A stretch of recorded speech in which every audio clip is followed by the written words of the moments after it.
it's the best model that's available for fine tuning to the public today. It's 90% cheaper than their previous offering.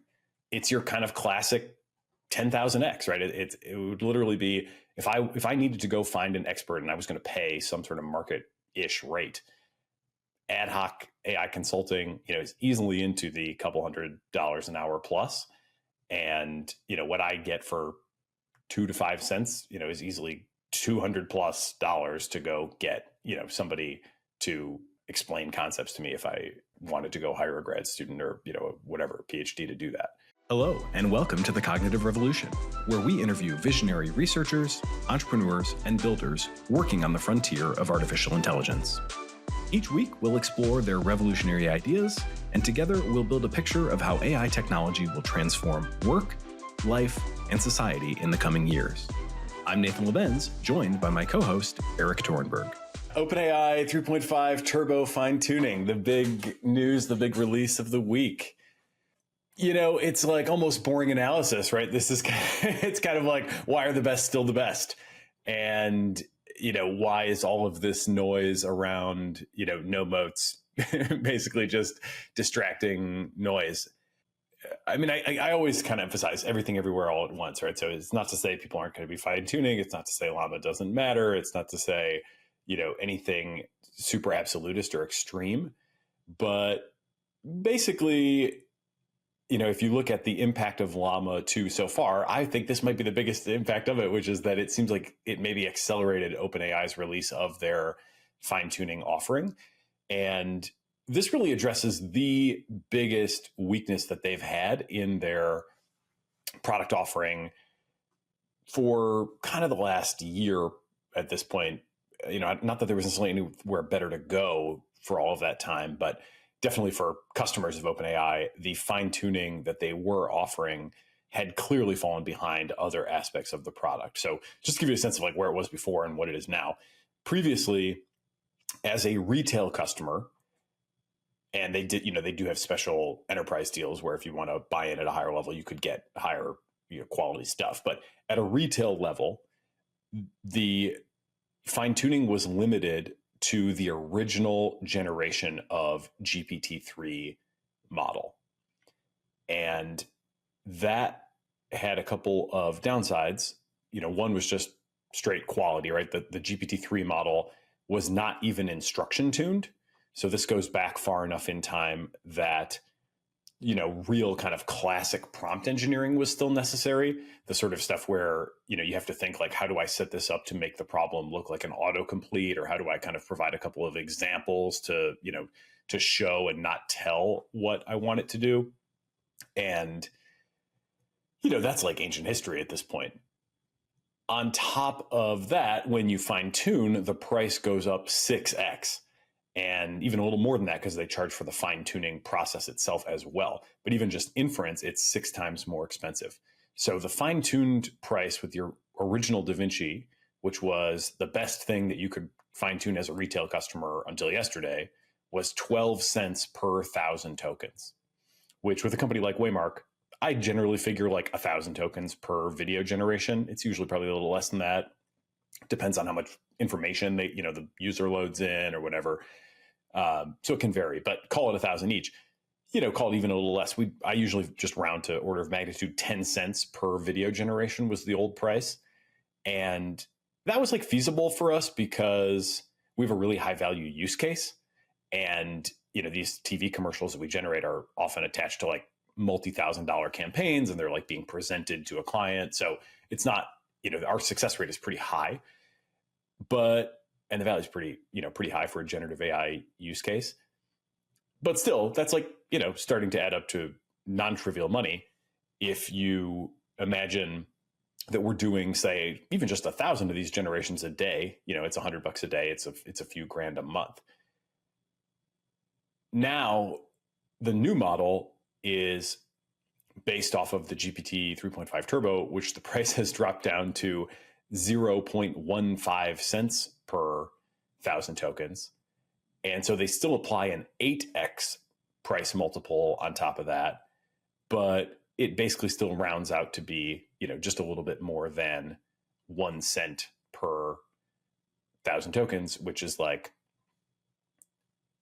basically a 90% price drop relative to the old version. I think there's been some confusion because people online are like, oh my God, it's 8 times more expensive. And, I don't think that's necessarily the right comparison. First of all, if you're using the base model successfully, you're probably, padding it out with quite a bit of instructions, maybe a number of examples. With the fine tuning, you shouldn't have to do that. So you should have some, kind of comparative savings there anyway. But for most people who were not getting the performance that they needed, or, just not getting the accuracy, the consistency, whatever, not getting the desired behavior with a few shot approach to 3.5, this just opens up the possibility that that's likely now going to work. And, as they say, like, it performs better than GPT-4 in many cases once fine-tuned. So, it now becomes the best thing that's out there for fine-tuning. 3.5 Turbo base is better than Llama 2 base. It's, comparable performance on some of the highest end tasks, like your MMLU, which is your kind of comprehensive, graduate level, undergrad, graduate level exam, battery. So that's a significant, achievement for a Llama 2 model. Like it's hitting at a high level.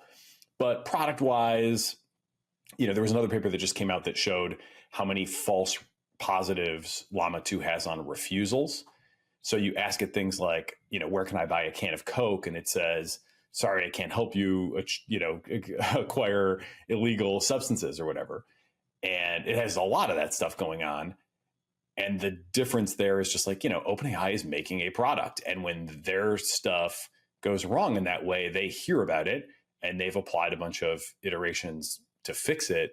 Whereas Llama 2, they kind of did whatever they did and they got to their publishing point and they let it go. And they don't really, they never really cared that much whether it refuses, the wrong thing. And so it does.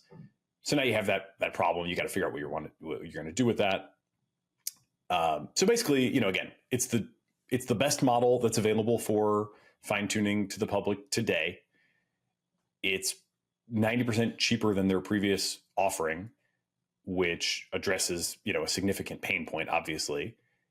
And now you have kind of just way less reason, to feel like you're going to go off and do this on your own. Try fine tuning Llama 2 had been on my to-do list for Waymark because, it was a little expensive and hey, maybe we can even get better performance. I think Llama 2 is better than the original GPT-3 pretty clearly.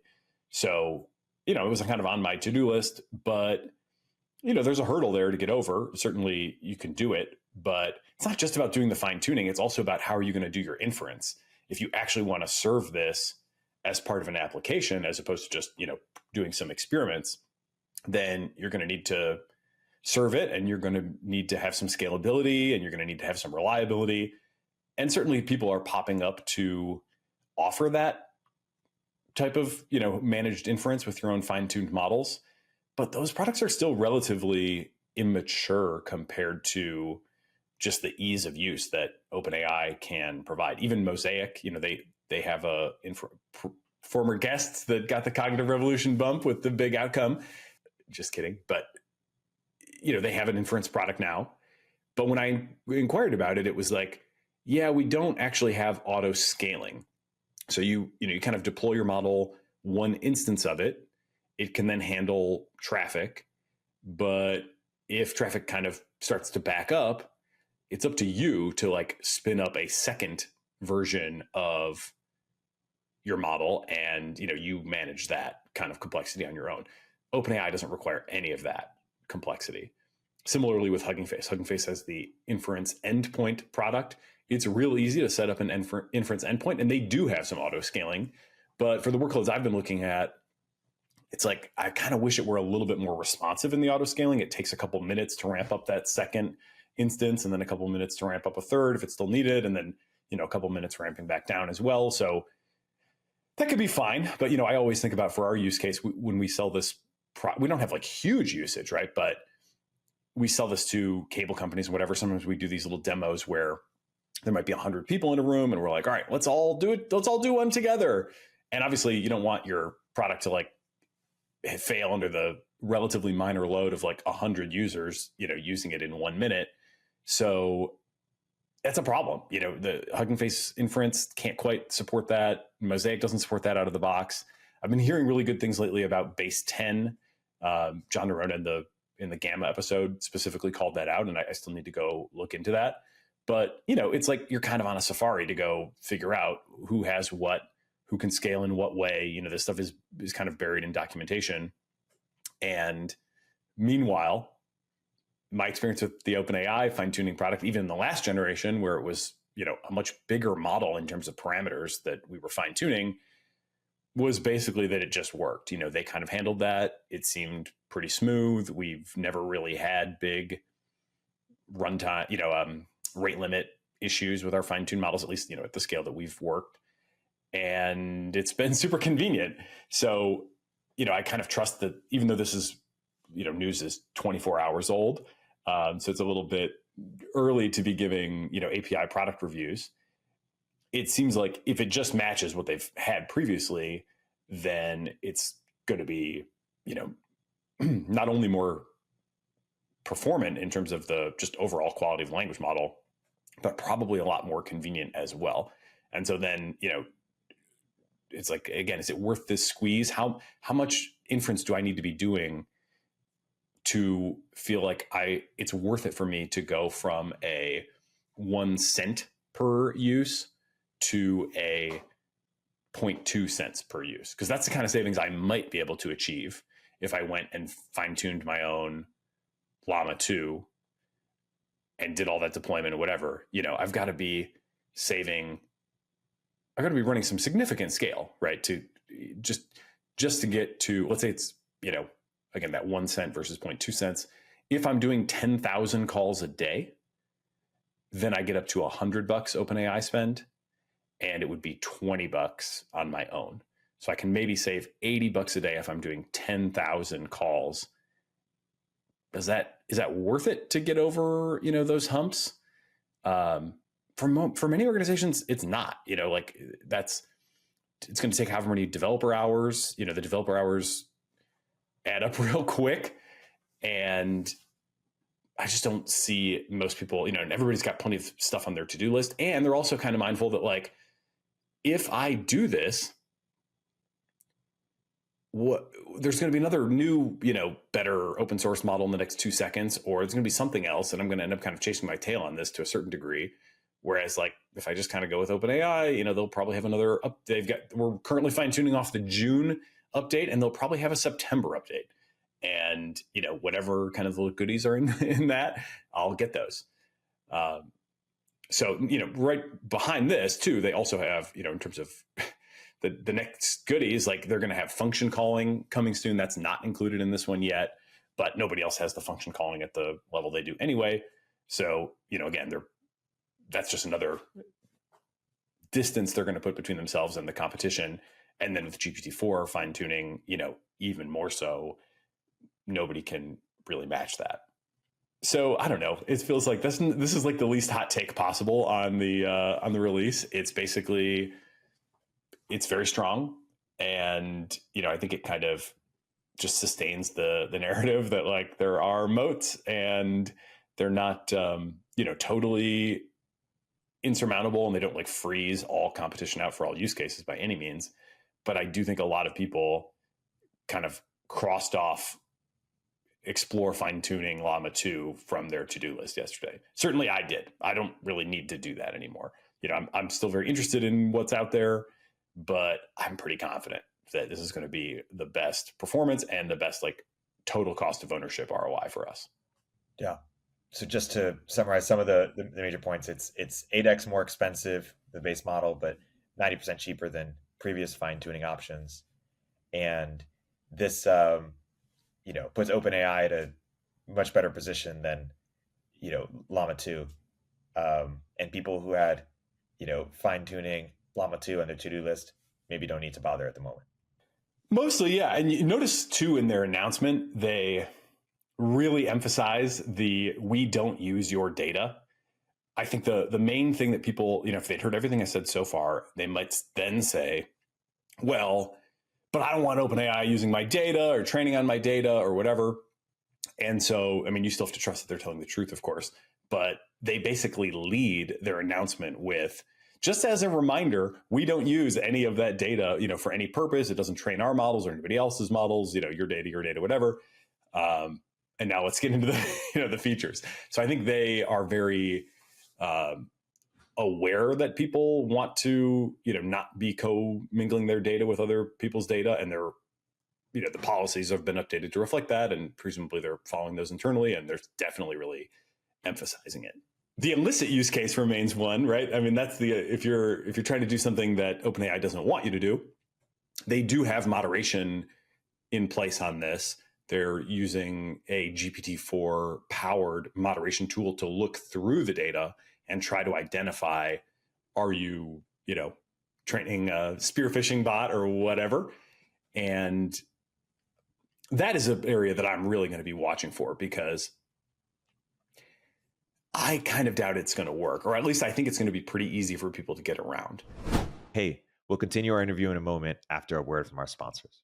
If you're a startup founder or executive running a growing business, you know that as you scale, your systems break down and the cracks start to show. If this resonates with you, there are 3 numbers you need to know: 36,000, 25, and 1. 36,000. That's the number of businesses which have upgraded to Netsuite by Oracle. Netsuite is the #1 cloud financial system, streamline accounting, financial management, inventory, HR, and more. 25.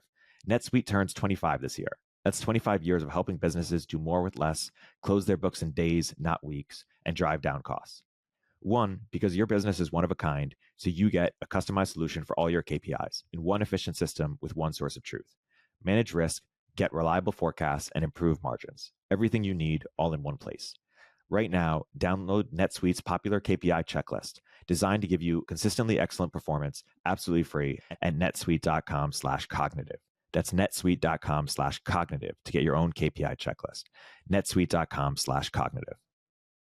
Omneky uses generative AI to enable you to launch hundreds of thousands of ad iterations that actually work, customized across all platforms with a click of a button. I believe in Omneky so much that I invested in it, and I recommend you use it too. Use CogRev to get a 10% discount. Most of these classifiers work pretty well on a naive use case, meaning like if you just set up a data set of, super egregious behavior and try to run it through, it'll probably catch that. But I think you can be clever. I think you can kind of disguise what you're doing. You can. And they, interestingly too, they said this time that they encourage you to use instructions.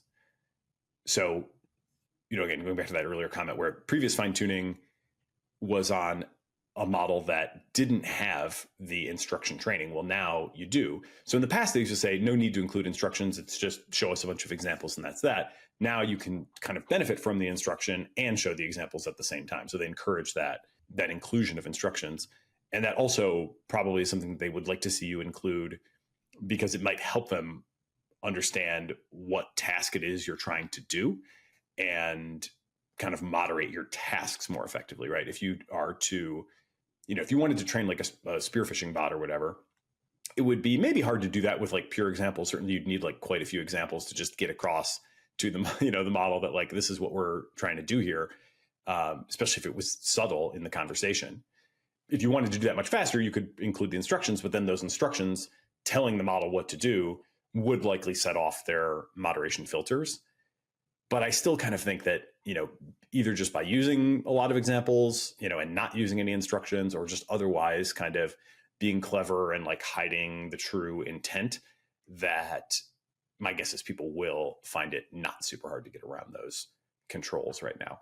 But again, it's like, from a safety standpoint, I think OpenAI is not just, what's their loss function, so to speak, right? They're not just minimizing the harm done through their own platform at this point.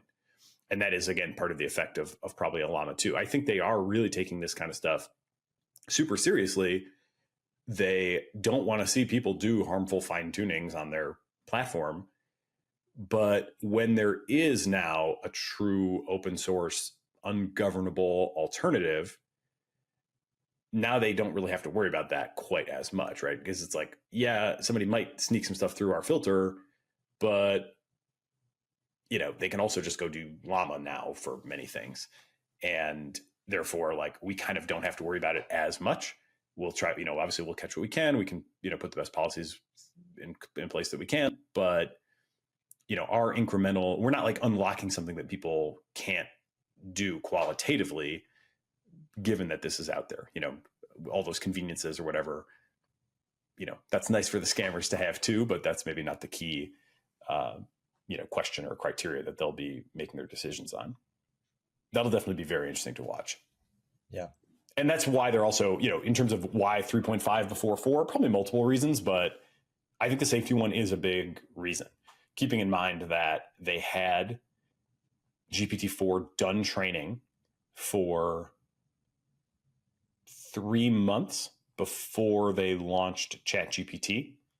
They definitely kind of take this approach of like, we want to have, well, I'm not sure this is like exactly how they think about it, but even if they have a next generation model and product ready to go, and clearly we know that like people are fine tuning GPT-4, right? Like starting with Bing and, plenty of others, Cursor, the GPT-4 native coding environment that's been blowing up recently. They had early access to GPT-4 as well. I guess I don't know if they're fine tuning for sure, but there are, organizations that are doing this GPT-4 fine tuning. They're developing that product. That product is probably mostly ready to go, and they're releasing this one first. Maybe there's still some, issues to be worked out or some scalability, or they need more GPUs or whatever. But probably also part of it is, let's see what people do here. Let's give these filters a chance to work. People do have roughly speaking, a GPT 3.5 equivalent in Llama that they can go use. So we're not really, from a harmful use case standpoint, we're not really unlocking anything super major here. But if we did jump straight to GPT-4 fine tuning, then we might be. So let's like kind of take this step and see how everything settles, and try to catch any flagrant shit before we roll out the next version. Yeah. Are there other questions that you're having on your mind here that we haven't yet discussed, or things that you'll be looking to watch out for that will be determinative of something, or do you think worth noting? Yeah, I mean, the big thing to keep in mind is just like, we got to use it, right? Exactly how good is it? What are the the best practices? I thought their release was very clean. They also introduced a new completions fine-tunable model, which is, I mean, this is really inside baseball, but for the app developers, there is a little bit of friction between the old version, which was just input, output, kind of formatted in the classic autocomplete, whatever you put in, it just kind of continues that. The new APIs, the GPT-4, these are chat modalities. So everything is structured as message. It's like, the human message and the assistant message, and you can kind of set up, even a back and forth to begin your interaction if you want to, or you can continue one that's already happening. And that's like the thing they're really trying to push folks toward. But I was interested to see also that the completions version, which for us, having used their earlier fine-tuned models, that's a drop-in replacement. I don't even have to reformat my data. I don't have to convert everything to chat. I can just literally take the exact same input output pairs that I've been using and use it on this new version. And that's probably the biggest thing that's like not super clear, because that's not exactly 3.5 turbo. They call it Vinci 002, and it's not super well specified what that is. And that model hasn't got like a ton of attention, but basically I think it's probably equivalent to 3.5. It should work fine, but that's something that I will personally be looking at over the next week or so, as we see, hey, maybe we can, save 90% cost. It'll probably be faster as well. That may open up additional use cases for us where we might, generate two at the same time or whatever. So, but that is kind of one little wrinkle. Notably, that also was not marked as, they've been pushing this like chat stuff pretty hard, but that DaVinci 002 completion style was marked as legacy in their presentation, not as deprecated, suggesting that like they do intend to support it for the foreseeable future, even though they encourage you to use the chat version, especially if you're just starting out. But there are a lot of folks who have been customers of the former versions that now they can just like seamlessly upgrade, and then they can kind of roll over to a chat modality at their convenience. Another topic that I do think has been kind of going around lately that's a little weird that might be worth addressing is the Chat-GPT's traffic numbers are in decline. This whole thing isn't really panning out. I just saw an article today where it was like, scamming, spamming, and shamming or whatever is all AI is proven to be good for. And I mean, I guess if people are listening to this show, they're probably not buying that narrative. But I looked into that article and it's like no mention of code, no mention of education, no mention of medicine. I mean, good God, like there's a lot going on beyond the scamming. And I'm, someone who is concerned about the scamming. But the traffic numbers being down, I think, are also probably a bit of a red herring. Products are being rolled out everywhere, where the language model integration is kind of coming with you. So it's not shocking to me that people might be going to ChatGPT a little less. I would say I probably also go to it a little less than I did when it was new, because now I'm also going to Perplexity and I'm also going to Claude, and the code models that are built into my native development environment have gotten better. And in some contexts I'm using like a tool that is officially speaking an API tool, even though it's just kind of a thin wrapper that I'm using to like organize templates or collect usage data. Like at Athena we use Human Loop, another former guest, and everybody can access GPT-4 through our company level account. So we don't have to buy Chat-GPT, products, accounts for every single person. So just paying for usage, saves a lot of money. So a lot of that stuff has kind of matured, where organizations are like, I could access this way for $20 a month per person, or I could access it over here for just whatever tokens we're going to use. And, that's a lot cheaper. So maybe we'll do that. And there's other upsides, as well, that those kind of auxiliary products bring. So I don't think that if you were to look, they don't publish it, but if you were to look at the tokens served graph, I would be very confident that it continues to grow at a very healthy pace across all the leaders. And I just think people are, very eager for sort of a counter narrative in some of these cases. There was another good data point on this. Dario from Anthropic, CEO of Anthropic, he keeps a pretty low profile. I think he's starting to change that now, as you can only meet with so many heads of state before you kind of have to do some media as well. But so he recently just did a first big interview in a while, and there were a few things in that interview that definitely caught my attention. Not necessarily even they were surprising, but he said about their usage that it's basically exponential. And he's like, we don't even really try that hard to commercialize. Obviously we're kind of moving that direction, but it's like hasn't been our focus. And yet the number just keeps going up. And he's like, people are just, they're still kind of just figuring out what to do with it, but we're not even really trying, and the number just keeps going up. So then he also goes on to say, I can only imagine what that looks like at organizations where that is the primary focus. And, so it sounds like he's also pretty confident that the OpenAI number continues to go up and up. Just this morning I'm participating in a charity evaluation process, and a lot of the charities, or organizations are related to AI safety in some way, shape, or form. That's why I'm involved. That's, what the funder is really interested in. And, you get into some pretty technical stuff sometimes. Like, we're doing this mechanistic interpretability research. Here's our last 3 papers. Here's our GitHub library where we're, sharing our work. Okay, cool. Well, now, I got to assess that. So I got to understand it first, and I can get on the phone with them. But I end up preparing quite similarly to how I prepare for a podcast episode, where I really read the work in detail, try to figure out how does it actually function in a technical sense. And GPT-4 is awesome for that. Just bringing in notation, copying method sections, I've started asking it to explain sections of papers to me like I'm I think I said like new grad student this morning.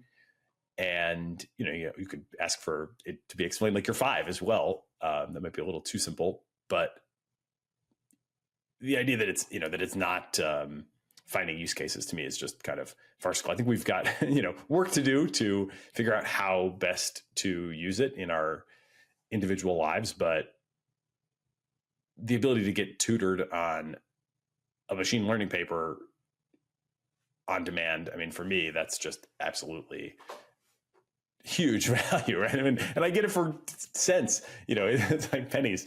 The relative cost here is, it's your kind of classic 10,000x, right? It would literally be, if I needed to go find an expert and I was going to pay some sort of market-ish rate, ad hoc AI consulting, is easily into the couple $100 an hour plus. And, what I get for 2 to 5 cents, is easily would be $200+ to go get, somebody to kind of explain concepts to me if I wanted to go hire a grad student or, whatever, PhD to do that. Hard to beat that ratio of savings. That's for sure. You mentioned code, education, and healthcare. Why don't you give one or two use cases for each of the things that you're most excited about or seem the most promising in the somewhat near term? And we've had a number of guests on and had long form. But why don't you kind of summarize? Yeah, we need to do more with code, actually. Maybe that's, so much of my guest selection is based on my personal curiosity and just the things that I see that I really want to learn more about. So if there's a reason that we've done less on the show with code, it's probably because that's what I have done the most with on a day in and day out basis. I guess Replit definitely still counts there, although that's like a even, grander vision than just kind of today's coding use cases. But, it's a good, GPT-4 is a very good coder. It's able to follow directions extremely well. Amjad has noted, and Michele noted in the interview, that they've had product managers win hackathon competitions because what the product managers are really good at is specifying exactly what they want. And the models are pretty good at following those instructions and converting them to, working code. And so if you are really good about your instructions, you can get pretty good code back in most cases. Transforming code from one use case to another. I've done a little bit of like coding by analogy. That's pretty interesting, where you kind of say, okay, here's some working code that I either found online or I have from a previous project or whatever. Here's what it does. Now I want to make want you to make a different version that does X a bit differently. That can really help because, especially with GPT-4, if you're using it raw without the benefit of connecting it to the internet or whatever, a lot of the things you might be using, are potentially new since GPT-4's training cutoff date or are updated since then. And so, exactly how is that API call made, or, exactly how is that library used today? It may not have great command of, but it does a great job of using the example. And so the formula is like, here's a working example. Here's what it does. Here's what I want to do that's different. Use that working example for inspiration. And that is a super effective approach for me. I think that's only going to, with things like Cursor and Replit, launching these kind of true kind of pair programmer like experiences where they can even set up file structures, set up configuration, set up a whole environment, do like hierarchical type work, where, okay, now having set up all those files, now go right into each file. I mean, you can get pretty far on a lot of projects with GPT-4 coding assistance. It is a bit of a skill in and of itself. It's not the kind of thing that is like killer on first use, but it doesn't take long, honestly, to get to pretty high value use in code. And then you can also debug. I mean, I think it's fascinating in general with these language models. The more expertise you can bring, the more value it can in turn give you back.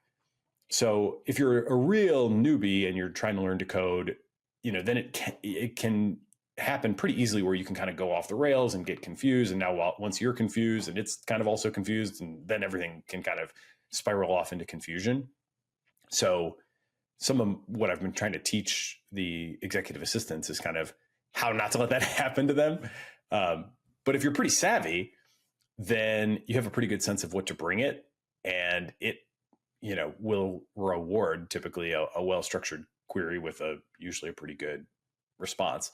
So it can be really good with debugging. Andrej Karpathy from OpenAI has recently, it's been a couple of weeks, but was doing some stuff in C where he was just trying to see how, with just the simplest code, right? Simplest possible, lowest level, cleanest, most efficient code. How hard is it to run inference with a model on a CPU? Obviously, everybody's been talking about the GPU shortage, but the CPU can do any computation that you want it to do. And that does include all the matrix multiplication of a model forward pass. So, it's not optimized for that, but it is super optimized in general. How much can you push that to, work just with a CPU resource? And he was finding great success with it, between a kind of a mix in that case of, first of all, he's super sharp, knows what he's talking about, has like very deep command of the concepts. So he can say with high specificity what he wants. But as he noted, pretty rusty coding in C, which is a pretty gnarly language where it's like easy to make mistakes and you can have, memory leaks. And I'm not an expert in that by any means, but it's low level stuff where the details really matter. And it is easy to make mistakes. So with the help of GPT-4 helping him code in C, which he hadn't really done, felt rusty on, now he's just kind of breezing through it. He's able to focus at the conceptual level of what he really wants and thinks matters. And it's driving, all the low level stuff. And then bringing that on top of that to Twitter and, just sharing it with the community. Then all of a sudden people are like, what if you change this little thing? What if you change this little thing? And he's actually getting to the point where kind of mid-size, your sort of 7B type models are running on a CPU at a decent clip, which is a pretty big deal. Like, people aren't generally going to want to do that on their laptop because, you're really using your CPU to do that generation. So it's, it's going to be resource intensive still. But the fact that you can do that at all, I mean, there's certainly an, unbelievable amount of just CPU resource sitting out there. And if those can now run, a 7B model at a acceptable pace for many use cases, I mean, that's huge. And again, this is like a leading thinker in the space who is just greatly accelerated by the ability to, have GPT-4 like write most of the code. I think that stuff only intensifies the, he's kind of the, 10 to 100x developer just on his own. And then you add on another, 10 to 100x, that's maybe a little hyperbolic, but, you can start to see your way to the 10,000x developer that Amjad, alludes to. So that's code. Education, I think the Khan Academy episode is really good, with Sean. I think there it's really just the scalability more than anything else. We're ironing out all these kind of rough spots, and it definitely can, if you're looking at like AP physics level questions where, you kind of have to tease apart exactly how does this work and what's the relationship between things. It's not always perfect at that yet. Certainly as you go higher level than there, it can sometimes struggle, but through elementary and most of high school, it's got pretty good command. They've figured out how to make sure it stays on task with you. And, they've got some increasingly good checks for like, is it getting confused? Are we going off the rails here? In using that, it basically seemed like a similar experience to just ChatGPT normal edition, but instead of just telling you the answers, it takes a much more Socratic approach and, tries to lead you to the answers and coach you and, tries to make things relevant for you. But I think that just the scalability, right? It's like the, same thing as I was just talking about my own education, trying to read these papers in areas that I'm not super familiar with. The ratio of teacher to student, is now basically 1-to-1.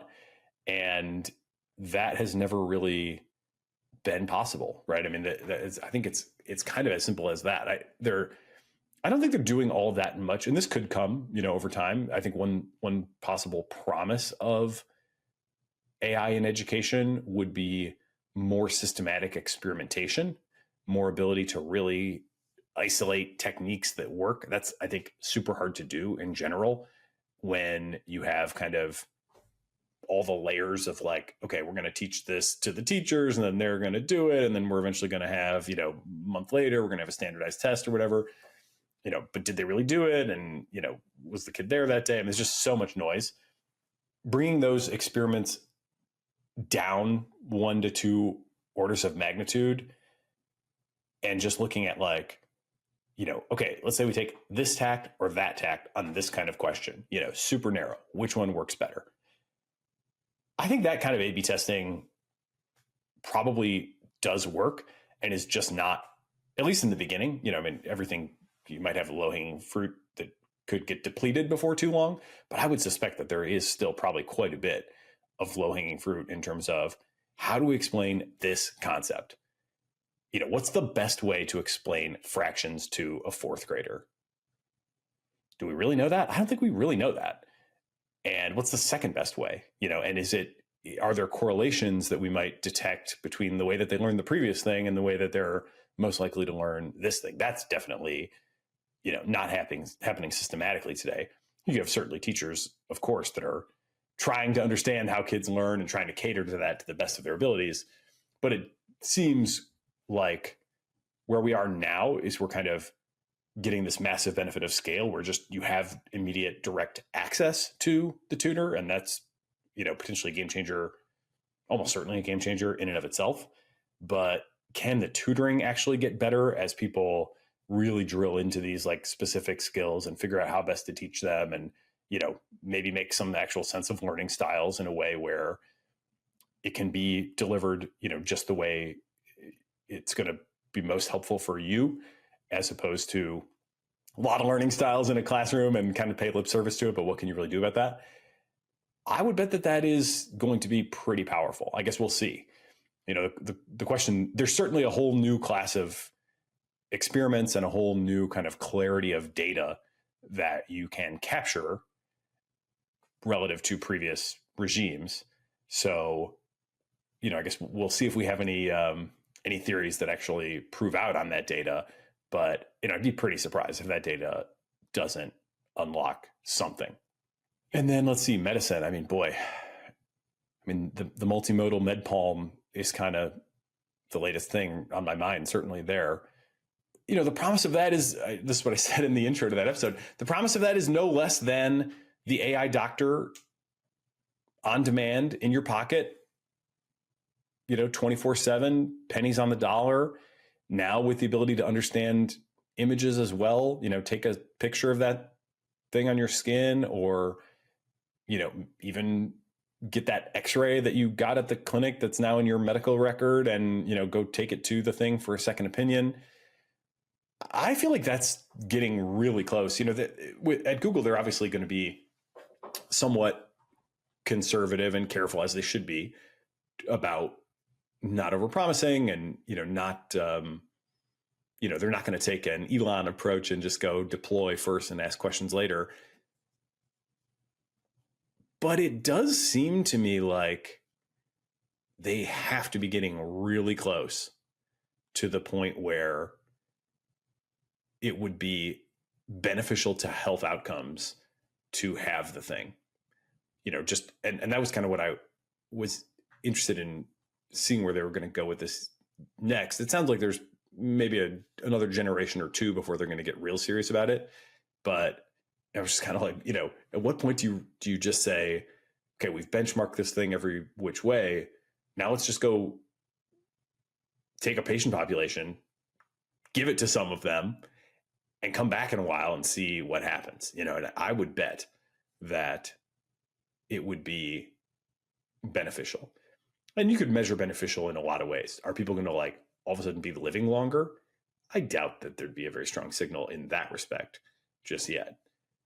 Maybe some things I can certainly, it's a definite hassle to go do this kind of diagnostic stuff. We just had a thing where our baby Charlie, who's 4 months old now, has a little dimple on his sacrum, which is like, it's nothing.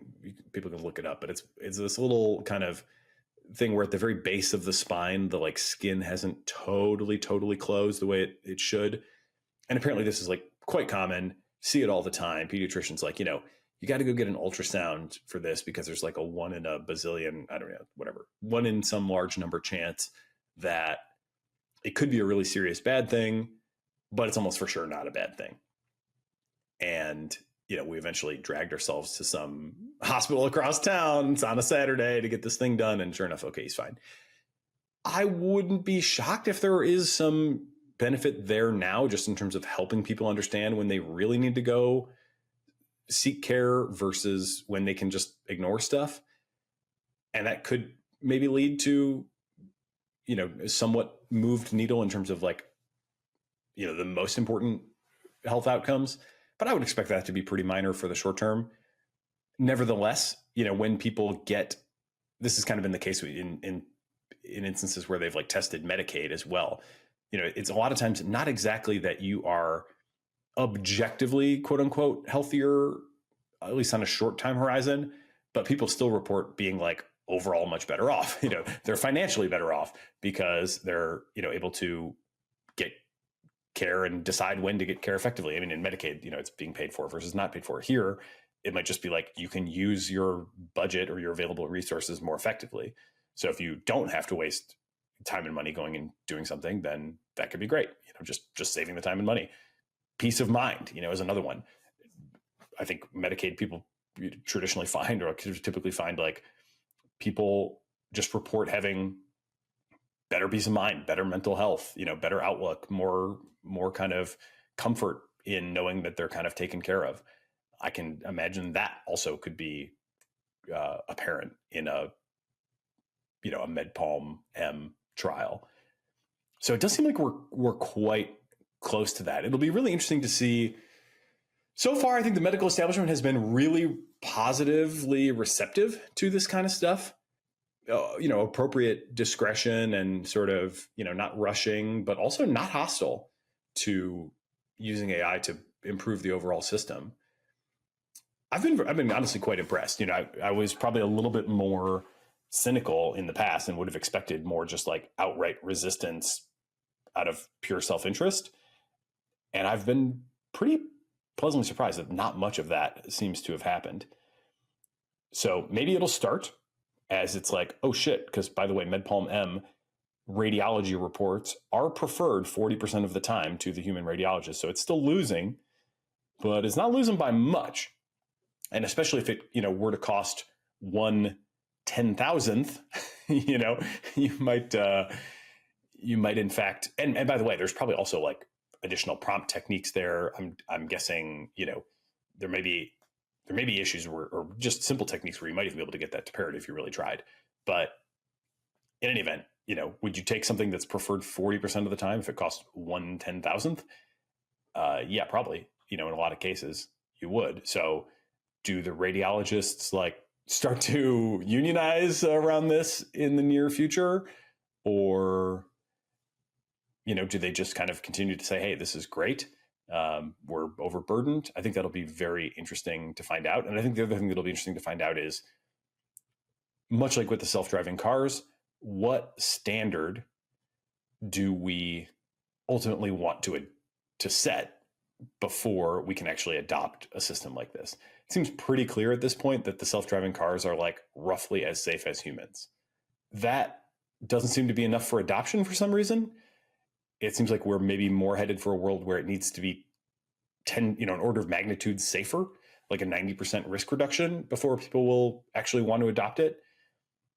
Is that is the same standard going to prevail in medicine? I suspect that the standard for self-driving cars is going to be a little higher, just because when that fails, it can fail spectacularly, and you're like in an accident, and that's a big problem.